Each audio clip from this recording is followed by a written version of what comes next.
AP assembly budget sessions technical గా మొదలే కాలేదు. సోమవారం గవర్నర్ ప్రసంగం మినహా ఇతర కార్యక్రమాలు లేవు. అయినా సరే ఎస్ఆర్పీ కూటమికి తిరుగు మధ్య పాత సిల్లే కనిపించాయి. ప్రధాన ప్రతిపక్ష హోదా కావాల్సిందేనంటూ వైఎస్ఆర్సీపీ డిమాండ్ చేస్తుంటే కూటమి నేతలు మాత్రం అది అసలు కుదిరే పనే కాదంటూ తేల్చేశారు. దీంతో ఇక సభకి హాజరు కాకూడదని జగన్ నిర్ణయించడంతో రాబోయే రోజులు అపోజిషన్ లేకుండానే అసెంబ్లీ సమావేశాలు జరగనున్నాయి.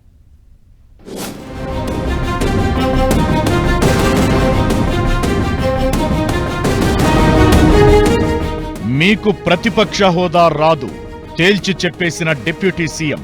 ఈ 5 సంవత్సరాల్లో మీరు ప్రతిపక్ష హోదా మీకు రాదు. అది మీరు మెంటల్గా ప్రిపేర్ అయిపోండి.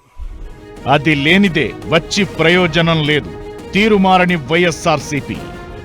ఏపీ బడ్జెట్ సెషన్స్ మొదటి రోజే అధికార ప్రతిపక్ష పార్టీల మధ్య డైలాగ్ వార్ చోటు చేసుకుంది. ఏపీ బడ్జెట్ సెషన్స్ గవర్నర్ ప్రసంగంతో ప్రారంభం కాగా గవర్నర్ ప్రసంగం మొదలైన కాసేపటికే వైఎస్ఆర్సీపీ సభ్యులు పోడియం దగ్గర నినాదాలతో హోరెత్తించారు. ఈ 5 సంవత్సరాల్లో మీరు ప్రతిపక్ష హోదా మీకు రాదు. అది మీరు మెంటల్గా ప్రిపేర్ అయిపోండి. 11 సీట్లతోటి మీకు ప్రతిపక్ష హోదా ఇవ్వబడదు, రాదు. ఎందుకంటే ఇట్ ఈస్ చంద్రబాబు గారు, గౌరవ ముఖ్యమంత్రి చంద్రబాబు గారు డిసైడ్ చేసేది కాదు, జనసేన డిసైడ్ చేసేది కాదు. దానికి రూల్స్ ఉన్నాయి, దానికి రెగ్యులేషన్స్ ఉన్నాయి, నామ్స్ ఉన్నాయి. వైసీపీ నాయకత్వం కూడా గుర్తించాల్సింది, ఇది మీకు హోదా ఇవ్వబడదు.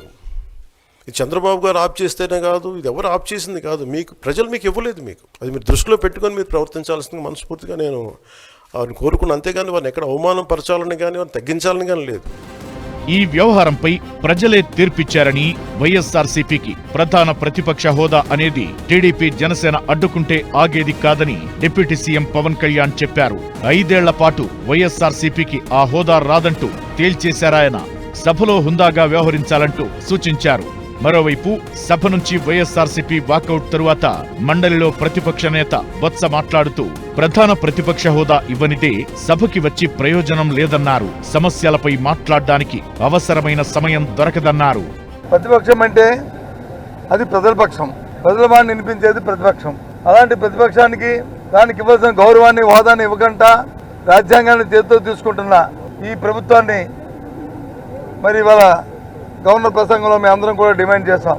ఇవాళ ప్రత్యేకంగా ప్రతిపక్ష హోదా ఇవ్వాలి మాకు.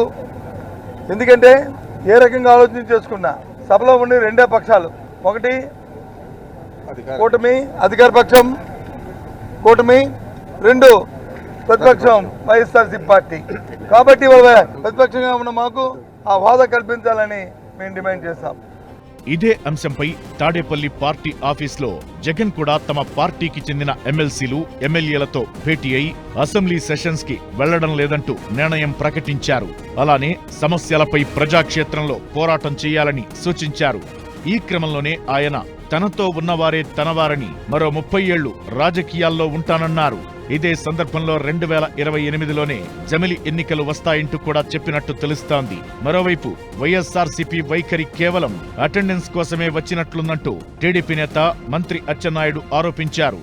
మొత్తం మీద ఆంధ్రప్రదేశ్ శాసనసభ సమావేశాలు మొదటి రోజే ఇలా రగడ చోటు చేసుకోగా మంగళవారం గవర్నర్ ప్రసంగంపై ధన్యవాదాల తీర్మానం చర్చ మొదలవనుంది.